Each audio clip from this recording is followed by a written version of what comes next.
नमस्कार दोस्तों, आरएससी मथुरा में आपका स्वागत है। मैं रतन सिंह नौवार आपको आज रामायण के विषय में कुछ बताना चाहूँगा। आज के युग में दोस्तों रामायण एक ऐसा ग्रंथ है जो कि हर परिवार में, हिंदू धर्म में तो खास तौर पर हर परिवार में घर में होना चाहिए और हर बच्चे को, परिवार के सदस्य को इसको पढ़ना चाहिए।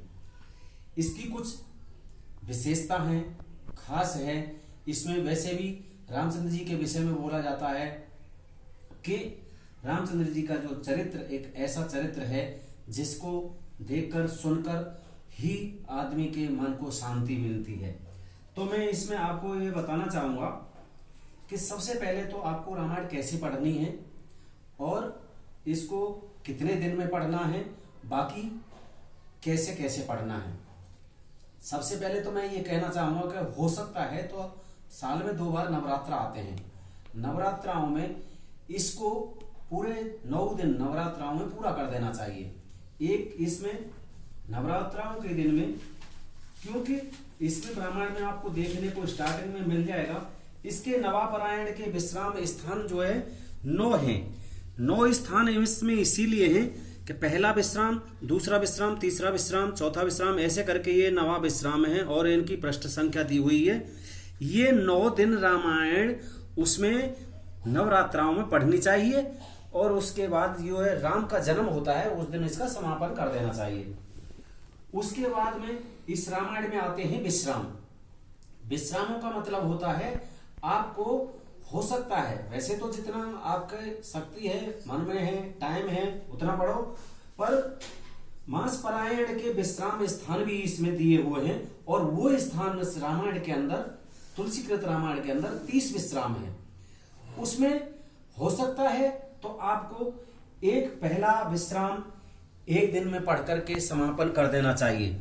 दूसरा विश्राम दूसरे अध्याय को पढ़ करके कर देना चाहिए। ऐसे इसमें 30 विश्राम है।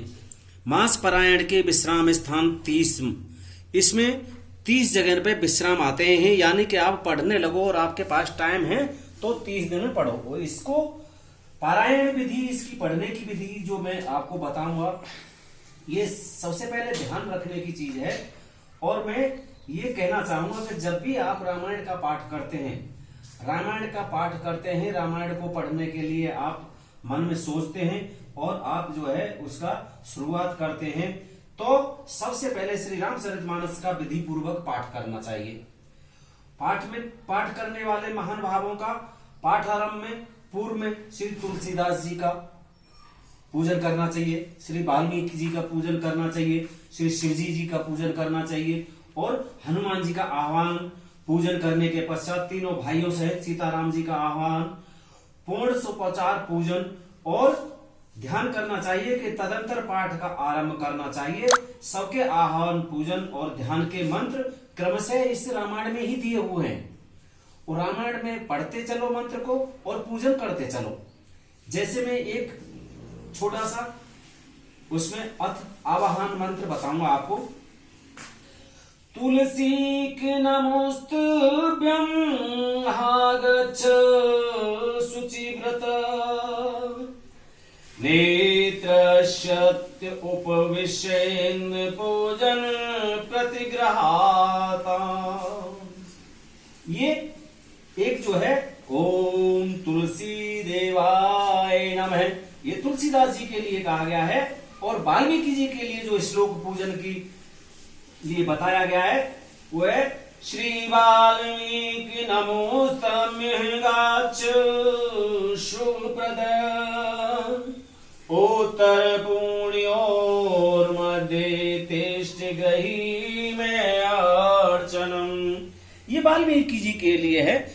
उसी प्रकार से ये सभी जो आवाहन मंत्र हैं इसमें दिए हुए हैं। जैसे गौरीपते नमः, श्री पत्नीकाय लक्ष्मणाय नमः, श्री शीश पत्नीकाय शत्रुघ्नाय नमः, ओम शीश पत्नीकाय भरताय नमः, ओम हनुमते नमः। सभी के लिए इसमें आह्वान मंत्र बोले गए हैं और सबको पहले विधि पूर्वक पढ़ना चाहिए। उसके बाद में आपको जैसे ये अथ प्रधान पूजा एवं कर्तव्य विधि पूर्वक कर्म पुष्पांजलि गृहीत्या तु ध्यानम कुर्यात् तत्परमश्च। इसको अच्छी तरह से पढ़ करके इत्यावाहनम करो, और इसको पढ़ने से पहले आपको पूजन आह्वान सभी देवी देवताओं का करना चाहिए। आचमन करो, करन्यास, अथ ध्यानम, अथ हृदयान्यास, इसको सब अच्छी तरह से देख लो। रामायण कैसे पढ़ी जाती है और इसमें कितना पढ़ना चाहिए मैं अभी आपको बताऊंगा। वैसे ही इसमें जैसे ही आप करोगे तो सचित्र वर्णन भी है। सचित्र वर्णन में जैसे गीतराज का वर्णन है, बहुत सारे हैं, पादुका दान है, इसमें आपको दिखाई देंगे। हनुमान जी की प्रार्थना है, महाबली मारुति का जय बोध है, खायु फल अर्पित पोपारे रक्षक मर्द मर्द महिडारे। इसी प्रकार इसमें सचित्र वर्णन किया गया है। और जब श्री रामचरितमानस का प्रथम सोपान आता है, वहां से हमारा ये रामायण का पाठ बालकांड से शुरू होता है। इसको रामायण को पढ़ने से पहले आपको मैंने बताया देवता, ये जो भी अपने साथ इसमें इष्ट देव हैं और जो भी आप अपने पूज्य श्री देवी देवताओं को, भगवान को मानते हो, उनका आह्वान करो, पूजन करो और रामायण का पाठ शुरू करो। थोड़ा सा इसमें मैं जैसे आपने एक दिन में रामायण पढ़ी, उसमें आप जो है निशान लगा देते हो, निशान लगा देते हो। तो जैसे ये निशान है, या परिवार में हमारे सदस्य पढ़ते हैं, जैसे मेरी मिसेज है वो पढ़ती है, वो उसने अपना निशान लगा रखा है। बच्ची है मेरी, वो पढ़ती है, उसने अपना निशान अलग लगा रखा है। ऐसे ही मेरा निशान अलग है, सभी के निशान अलग इसमें अलग होते हैं। तो निशान लगा लो जहां तक पढ़ना है और कहां से शुरू करना है, कहां खत्म करना है। आप कहीं से भी रामायण शुरू करते हैं, शुरुआत में करते हो, तो जैसे आपने रामायण शुरू करी बालकांड से, श्लोक से शुरू करी, इसको शुरू करने के बाद में जब आपका ये श्लोक समाप्ति होते हैं, जैसे इसमें 7 श्लोक हैं, यहां समाप्त होंगे, उसके बाद सौरठा आएगा। सौरठा के भी भाग जैसे 1 और 2 हैं, का और खा आते हैं। तो ये नहीं है कि खा वाला एक है और का वाला एक है, वो का और खा दोनों एक हैं। तो पहले ही श्लोक से स्टार्ट करना है और समाप्त करना है, तो दोनों को, का और खा को, यानी 1 और 2 को पढ़ करके ही समाप्त करना है। मैं आपको एक चीज और बताना चाहूंगा कि इसमें कम से कम आपको 3 श्लोक की रामायण पढ़नी चाहिए। और शुरुआत करो जिस श्लोक से और समाप्त करो तीसरे श्लोक पे, वहां मार्क कर दो। और फिर जब दूसरे दिन पढ़ोगे, जिस श्लोक पे पढ़ करके समापन किया था आपने, उसी श्लोक पे समाप्त भी करोगे। तो ये रामायण पढ़ने का तरीका है, मैंने बताया आपको। छोटा सा मैं आगे को कैसे है इसमें वो करते हैं, पढ़ाया जाता है, तो मैं थोड़ा आपको बताना चाहूंगा। जैसे ये दोहा है, और दोहा 80वां दोहा है, इसमें मार्क किया गया है कि 80वें दोहा पे अपना रामायण पढ़ने का वो चल रहा है। ये परम चतुर प्रवासी सज्जनों, उनके विषय में बताया गया है, प्रवासियों के विषय में बताया गया है। कैसे पढ़ते हैं? मात सकल मोरे बिरै जे नहीं होई दुख दीन, सोई उपाय तुम करहूं सब पुरजन परम प्रवीण। उसके बाद में दोहा पढ़ने के बाद में जय राम श्री राम जय जय राम, जय राम श्री राम जय जय राम, या तो ये पढ़ सकते हो, या मंगल भवन या मंगल हारी द्रवहु सुदशरथ जर बिहारी। जो भी आपको इनमें से अच्छा लगता है, जो भी चौपाई आपकी अच्छी लगती है, वैसे उसको पढ़ना चाहिए। फिर आगे की यहां से ये बोला जाता है दोहा। इसमें दोहाकार ने परम चतुर प्रवासी सज्जनों, आप लोग सब वही उपाय करिएगा जिसमें मेरी सब माताएं मेरे विरह के दुख से दुखी न हो। रामचंद्र जी उन प्रवासियों से बोलते हैं वही उपाय करना जो मेरे माता पिता दुखी न हो। इसमें आगे को ज्यादा हो जाएगा, मैं थोड़ा सा ही पढ़ करके आज आपको दिखाता हूं, उसके बाद में पढ़ता रहूंगा। ए विद राम सभई समझावा, सिया राम भजो जय राम, गुरपित पदम हर्ष सिरनावा, सिया राम भजो सिया राम, गणपत गौर गिरीश मनाई, भजो राम भजो जय राम। चले असीस पाए रघुराई, सिया राम भजो जय राम।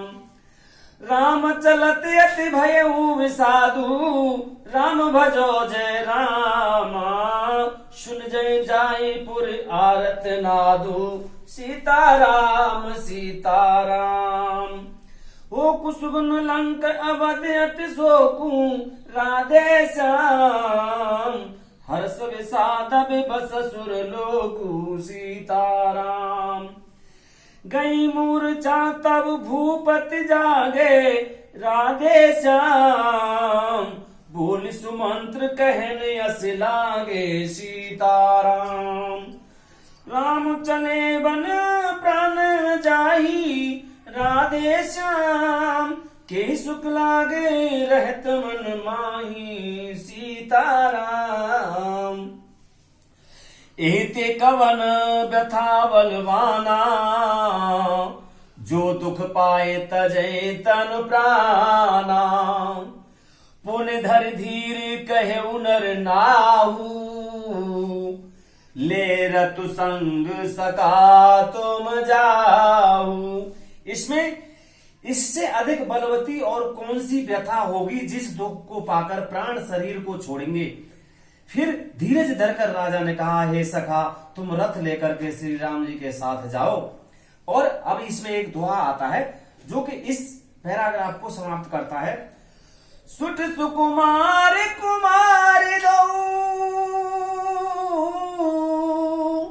जनक सुता सुकुमार। रथ चढ़ाए देख राय बनू,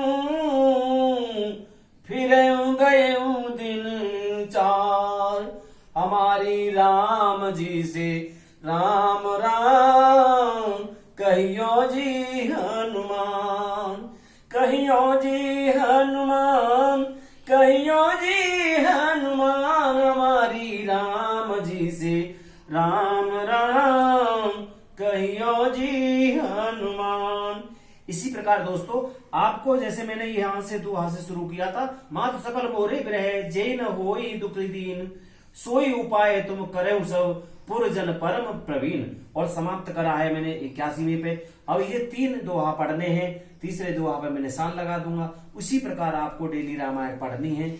और ये रामायण एक ऐसी है, कोई भी इसमें प्राणी कितना भी दुखी हो और कितना भी परेशान हो, इसको पढ़ते पढ़ते आपको संतुष्टि मिलेगी, आपको आराम मिलेगा, आपको मधुर लीलाओं का चिंतन करने को मिलेगा। आप दुख दरिद्र से दूर हो जाओगे।